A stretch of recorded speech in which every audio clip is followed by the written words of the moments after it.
Hi guys. Listen, I'm coming on right quick. Not gonna be on here long, but I decided to go live.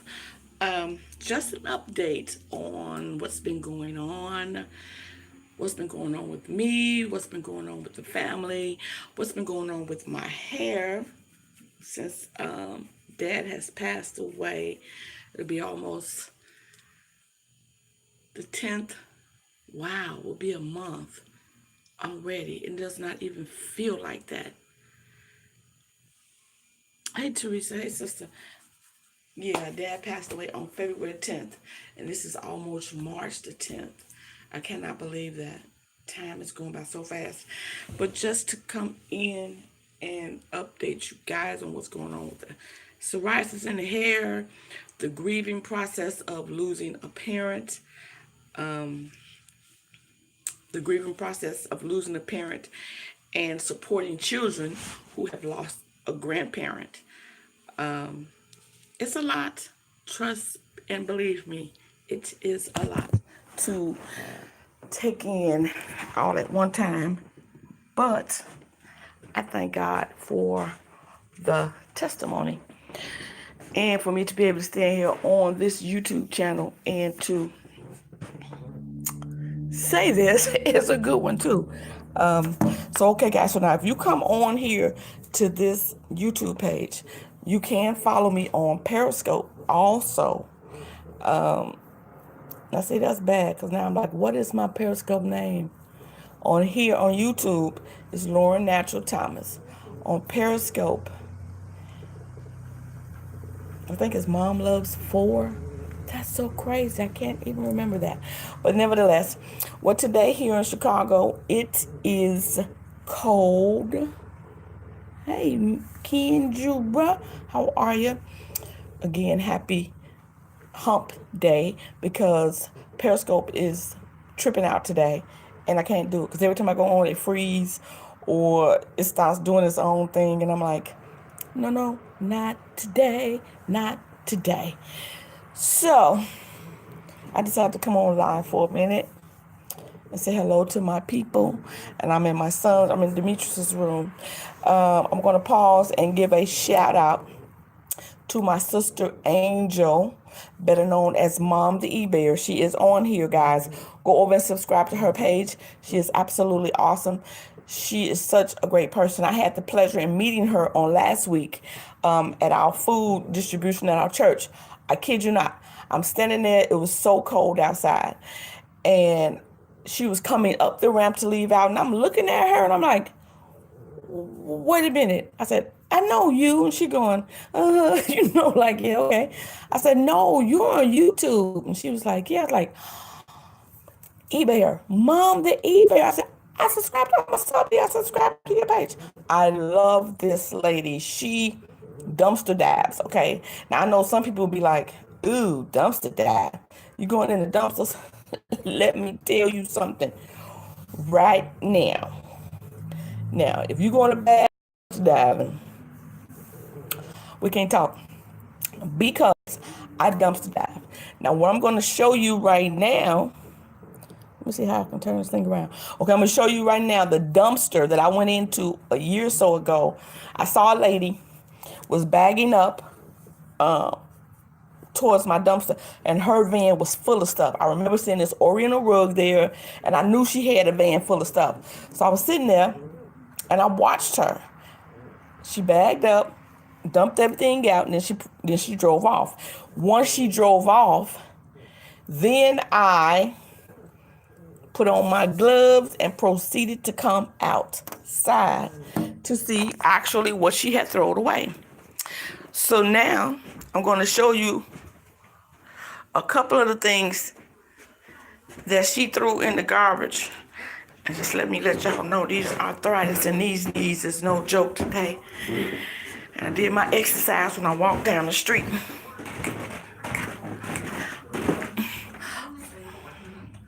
But the knees is clicking and clacking. God is doing a great work. Hi, Sam. So when I went into the dumpster dive, She left a lot of stuff. She had knife sets in there. She left a sewing kit in there. She left baby toddler, like you training your babies to hold those big oversized spoons and fork sets. She had so much stuff, and I'm gonna show you part of that knife set and it wasn't open. It was a knife set like this.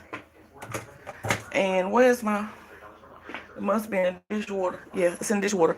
But I got the blue knives, the big with the fat handle. And I'm gonna show you this Chinese vase. When I looked at it the first time, I said, "Oh no, it's broke," because she put it in the garbage. But once I looked really thoroughly, investigated, and looked at it, it was not a crack on it. I'm going to show you right now. Right there. There it is. That's the vase that I got out of the dumpster dive. So, Angel, when you see this, and I was telling you about the vase, this is one of the vases that I got. I love going to the resale shop. I can go around this house and show you everything that I got from the resale shop. No joke. I furnished this house with things from the resale shop. You know, I'm not too proud to say, "Oh no, I don't want that." Let me tell you something. If it's in good condition and I can clean it up and it's decent, take it. And if I take it and I can't use it, I'll give it to somebody else. The first thing that I got from the resale shop when I moved in here was this little piece right here and this little piece right here. And all I had to do was, and I'm going to go back and find me some more glasses. You see how long these been up here? You need 6 cups to put in there. Well, this picture is that was my dad's picture out of his apartment. That was Dad's picture out of his apartment. And that was Dad's picture out of his apartment. And as you can see, this vase I love right there. My patio. This little vase right here. All my little angel figurines. These pictures have been on my wall ever since I moved in from the resale shop. These little angels right here. I think I have like 20 of them. They're all around my my little whatnots. I'm trying to tell you. There's my memorial for Dad, which I'm going to take that down. At first, it was bothering me a little bit to have it up because every time I come down to see this, it's refreshing. It's refreshing, you know, that he's gone. But it's okay because I know Dad loved me and I loved him. This vase here I got, I'm going to put that in the corner and get some of those tall things to pull out. But I have to get my cat not to chew on it. That's a task within itself. For real. So while I'm doing this, Sam, didn't I tell you stop knocking over that water? You are not listening to me. I am washing clothes at the same time. My sheets. But yeah, the process, I can't even begin to tell you what the process is for grieving a parent, because I'm still in that process. Ever since Dad passed, I have not been able to sleep like I want to, or I can sleep and then wake up mid-morning, 2, 3 in the morning, and then I can't go back to sleep. Going up the stairs again, these knees, woo. And some of this artwork, if you guys have ever seen around my house, like right there, my mom does that. My mom has dementia, and she does little art things. And I have some down there on the wall. And she does her mind tells her to do it, so I love it. And everywhere in my house, I have pictures that my mom has done. So now I'm back upstairs in my room. But yes, so the grieving process is never easy for anyone, and everybody grieves in their own time and in their own space and in their own personal time. It's not to say, and you know what, just let me say this, because I've said this before on my Periscope page, some of my sisters that be on there. I had a conversation with my estranged husband, and he made a comment, and I heard my neighbor tell me yesterday. She said, you know what? She said, men, and I can't say this is true or not true, but she says men don't grieve the same way women do. And she said, a man, they grieve, and then, they try to suck it up for the benefit of whatever, and they go ahead on by. And I said, well, I don't think I totally agree with that, to say that. I know we all don't grieve the same, but I mean, I've seen men grieve. Well, I guess we do it differently, because women, we're more nurturing, endearing, and we're feelers. We feel things more. And so,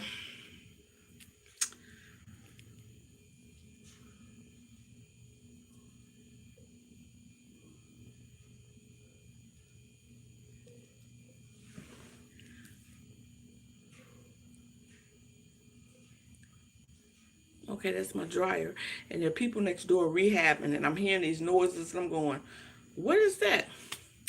Yeah, so he was talking to Demetrius on the phone. And then he asked Demetrius, where's your mom? And he said, she's right here. And I'm going, I didn't want to talk to him.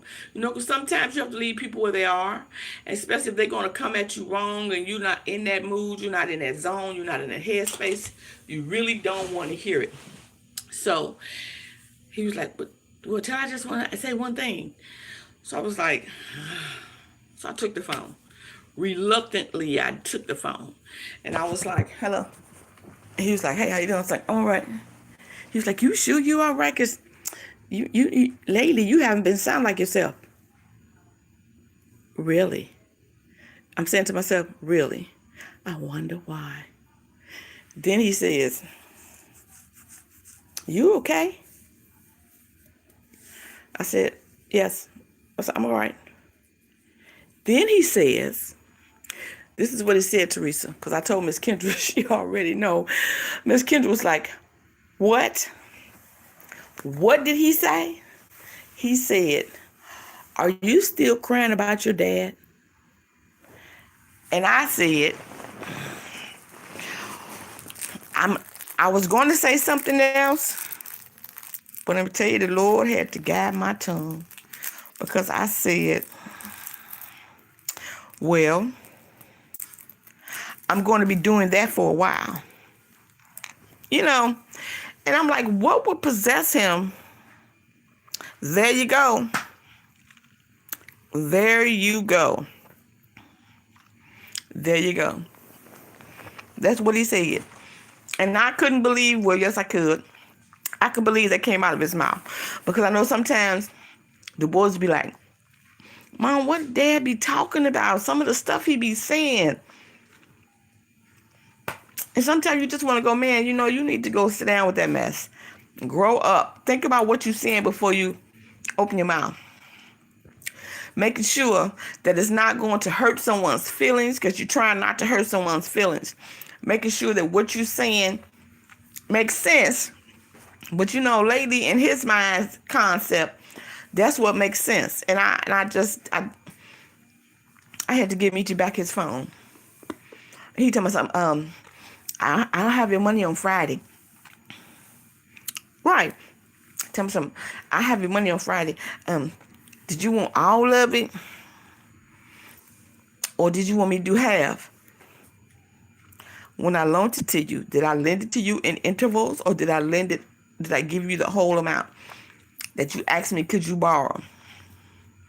Stop playing with me right now. And I'm going to, I'm not right now, but I am going to bring it up to him, because this is 2019. I said, Lord, no one is going to come and say something to me. There you go. Tell me something. Did you want, we can do half. I was like, when I loaned it, I said, I want it all. And then some people have the audacity to ask you, can they borrow some more money when they know they still owe you? And that just kind of turned me off, you know. And this 2019, I'm not coming into 2019 on that. I'm not doing that. So I was like, no, I need it all. Everybody got bills and things they want to take care of. So when he said, are you still crying about your dad? I'm telling you, I had an out-of-body experience where I could have just got him from A to Z, man. And I was just like, you know what? I'm going to leave it alone. When I got off the phone, I told my brother, Pastor Alonzo, will meet you. What he said, they was like, it was just the look on people's faces when I say what he said. They was like, what? I'm going, I would not have dared say that to him when his sister passed away. I don't care. It takes people. Some people you really actually don't get over it. You just learn to accept it every day. The sting goes away a little bit. And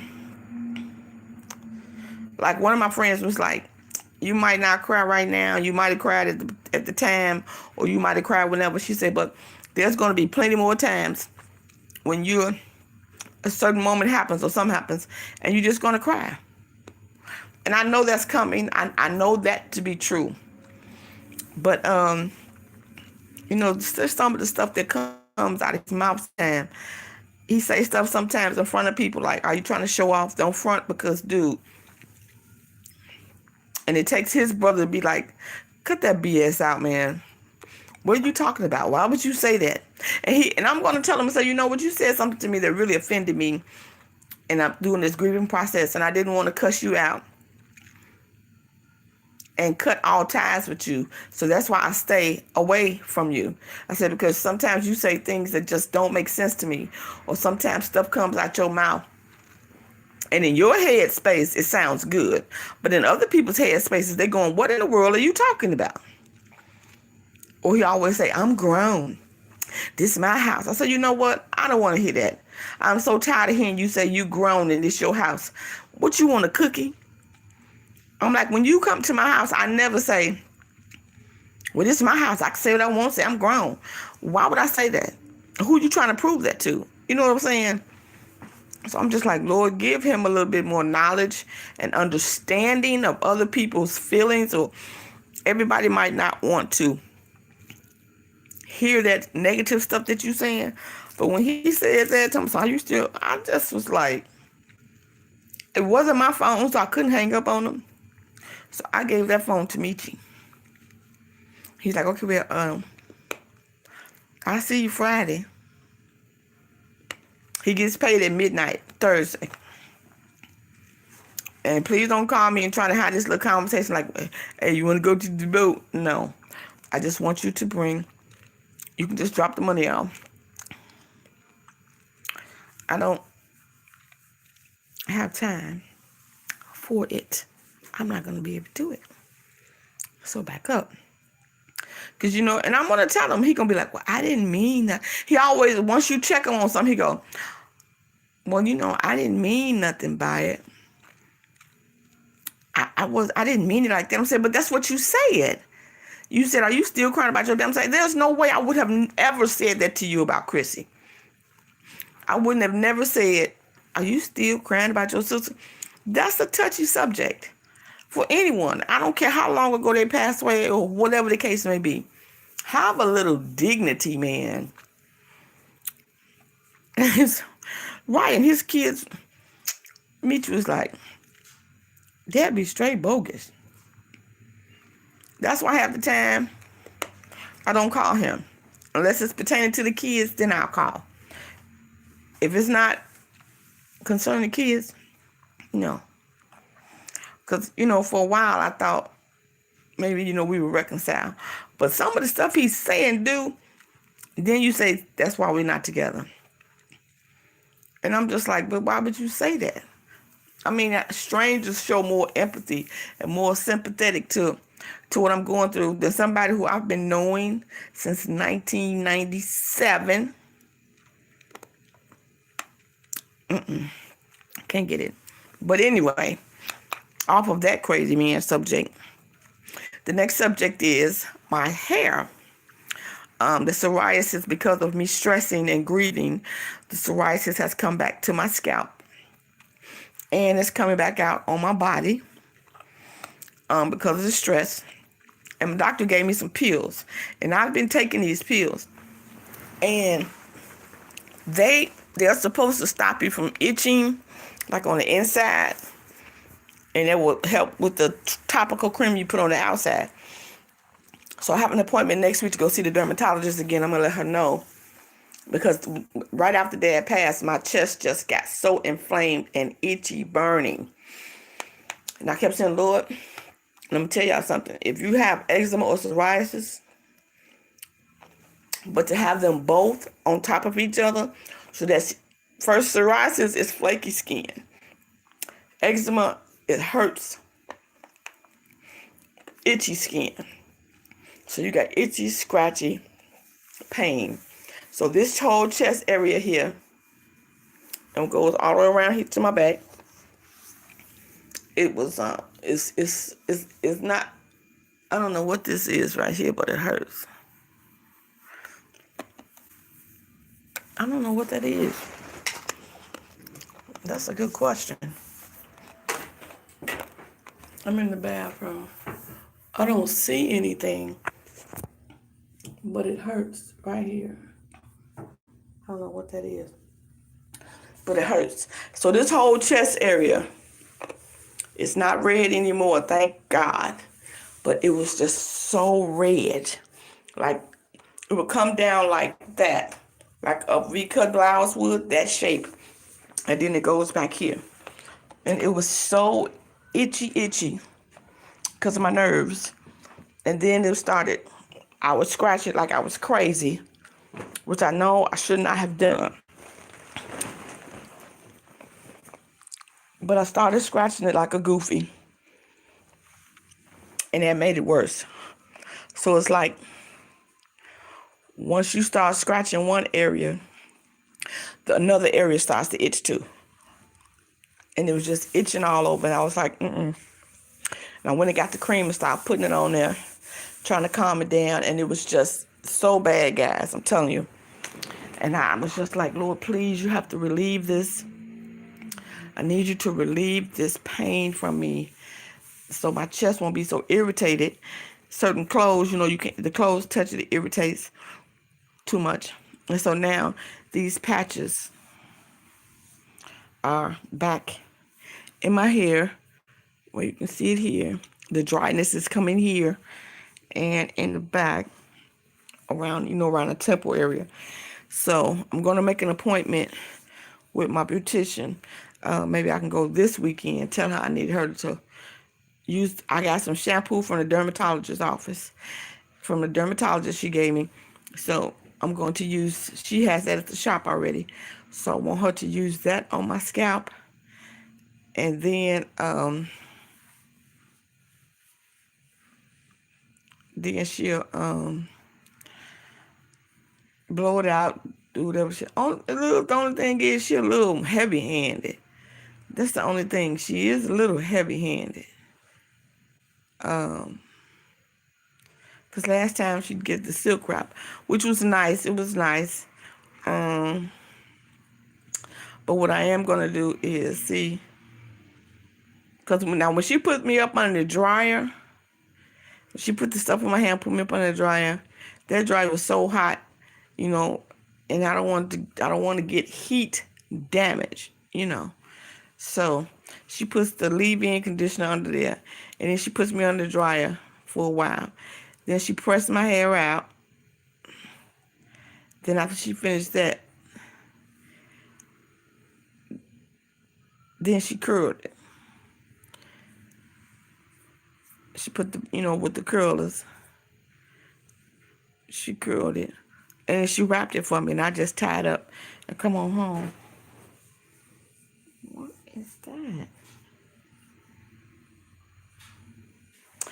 But yeah, so you guys just keep praying for me. And as always, I'm going to pray for you guys, because we all need prayer. We all know that prayer changes things. We have to trust God for everything. Trust Him in every aspect of your life, not just in a certain area that you need His help in right now, but trust Him with everything, even things you can't even see right now. God is faithful and just, and He will take care of you. So thank you guys again for being my attentive audience and for the ones who are coming for the replay. I love you all. If you can't catch me here, I see you on the Periscope. See you next time.